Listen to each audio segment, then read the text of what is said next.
Dans une précédente vidéo, je vous ai remarqué qu'il n'y a pas de nouvelle économie, il n'y a que l'économie tout court. Et si vous vous souvenez, quand il y a eu la bulle Internet, au début des années 2000, ou si vous en avez entendu parler via les documentaires, il y avait certaines startups qui avaient pour seul discours acheter nos actions parce qu'elles vont augmenter. Évidemment, si on les achète, elles augmentent. Et donc, bon, il y avait un effet un peu magique, on pensait que la nouvelle économie, ça y est, ça me montrait, il suffisait d'acheter des actions pour se retrouver riche du jour au lendemain.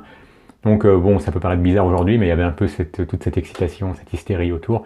Et au bout d'un moment, bon, les actions elles ont atteint le maximum qu'elles pouvaient atteindre. Certaines personnes ont commencé à reprendre leur mise, on peut dire, et à encaisser leur plus-value. Et donc les actions commençaient à baisser, donc ça entraînait la vente encore d'autres actions, parce qu'il y a un côté très moutonnier dans la bourse, et donc les gens revendaient, et puis au bout d'un moment, il y a certaines sociétés comme ça qui se sont magistralement cassées la figure. Et illustre bien qu'il n'y a pas de nouvelle économie, il n'y a que l'économie. Et si vous y pensez à ce moment-là, autant utiliser ce qui marche dans l'économie traditionnelle pour notre secteur, la programmation, le développement freelance, etc. Eh bien, si vous y pensez dans l'économie traditionnelle, si on pense à l'entreprise qui est spécialisée dans les hamburgers, on pense tout de suite à McDonald's. L'entreprise qui est spécialisée dans le poulet frit, on pense tout de suite à KFC. Puis l'entreprise qui est spécialisée dans les cafés, on pense à Starbucks. Pourtant, les trois auraient très bien pu se bagarrer pour être connues toutes sur les trois domaines. Et non, elles ont bien choisi d'être identifiables par un produit. Ce qui n'empêche pas, bon, ça fait un bail que je ne suis pas allé ni chez les unes ni chez les autres. Je me souviens quand j'allais chez Starbucks, je voyais bien qu'ils avaient des petits gâteaux, enfin des gâteaux.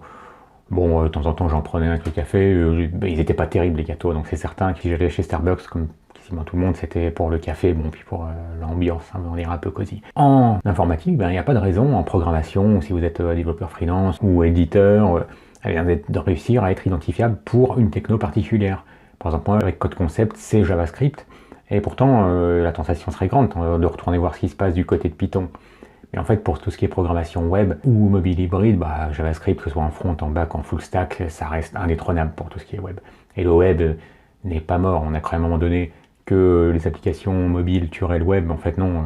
Il y a eu de telles sommes, ça se compte en milliards, investis pour rendre les moteurs JavaScript embarqués par, que ce soit Chrome ou Firefox, pour qu'ils soient extrêmement rapides, ce qui permet quasiment, je ne sais pas si vous avez vu des démos de jeux vidéo qui tournaient dans les navigateurs, c'était incroyable. On pouvait avoir des performances du type 60 frames par seconde, enfin c'était très fluide.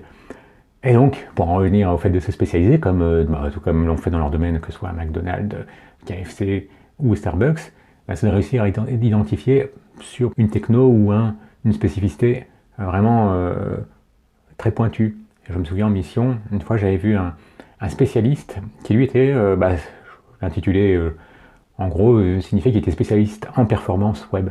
Donc il était venu sur un gros intranet sur lequel on était, et donc il fallait voir où étaient les goulets d'étranglement, faire en sorte que la page, on ne parlait pas autant qu'aujourd'hui, maintenant qu'il y a beaucoup plus de smartphones et de gens qui se connectent depuis les smartphones, on ne parlait pas de time to interactive comme indicateur, mais bon, c'était à peu près le même ordre d'idée.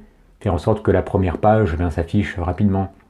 Donc faire en sorte qu'il n'y ait pas trop de choses, de librairies qui ne sont exigées que par certaines pages sur lesquelles n'iraient pas forcément vos utilisateurs, que ces librairies-là ne soient pas au départ récupérées sur la page d'accueil.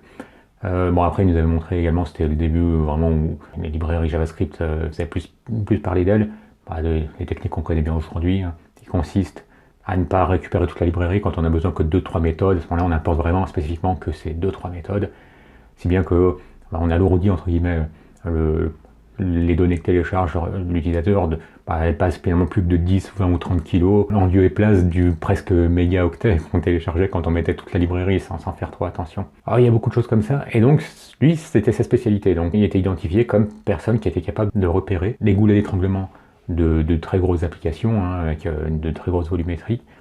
Et du coup, les TJM qu'il demandait, c'était pas 300 € ou 400, c'était plutôt entre 600 et 800. Et il venait en alternance avec, alors là c'est un métier plus traditionnel, avec un DBA qui lui venait pour optimiser les procédures stockées. Donc, et c'était incroyable ce qu'on obtenait, parce que en tant que développeur, on sait faire des jointures, on sait poser des index, toutes les bonnes pratiques, mais lui, il réécrivait certaines procédures stockées, après avoir mesuré les performances qu'elles avaient, puis ensuite, une fois qu'il les avait réécrites, ou posé les bons index, c'était parfois des améliorations de performance de 300%. Donc voilà, eux, clairement, ils étaient identifiés.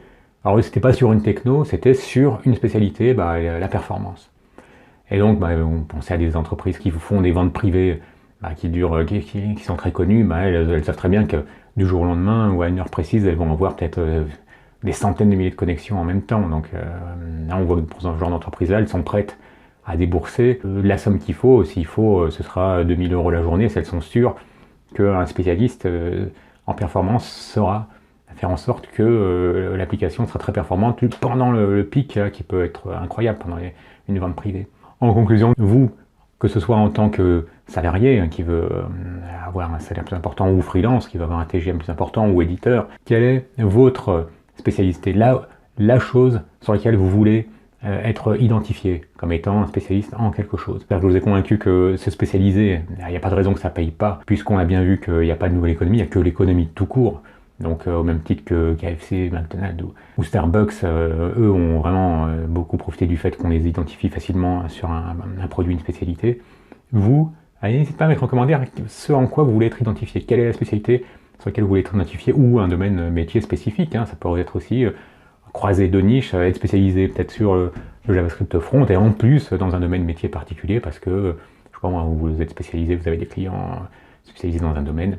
Voilà, je serais assez curieux de voir le cap que vous vous êtes fixé. Allez, si vous avez aimé, un petit pouce, n'hésitez pas à vous abonner si ce n'est déjà fait. À bientôt.